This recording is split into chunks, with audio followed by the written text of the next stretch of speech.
আসসালামু আলাইকুম। বাংলাদেশ ক্রিকেট দলে লিটন দাসের কি কাজ এবং শান্তর কি কাজ এখন পর্যন্ত আমরা বুঝতে পারলাম না।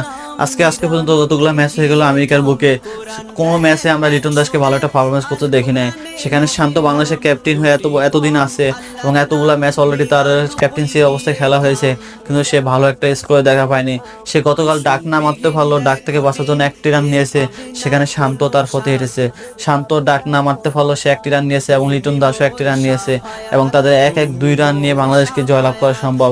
বাংলাদেশে বড় একটা স্কোর তৈরি করা সম্ভব, যেখানে ওপেনিং এ তাদের এই অবস্থা। শান্ত 3 বলে 1 রান নেয় এবং লিটন দাস 2 বলে 1 রান নেয়, যারা তারা 2-3টা বলও খেলতে পারেনি ঠিক মতো, ক্যাচ উঠিয়ে দেয় এবং তাদের ক্যাচ ওঠার মাধ্যমে বাংলাদেশে একটা বড় একটা স্কোর তৈরি করতে হবে, সেটাতে স্বপ্নভঙ্গ হয়।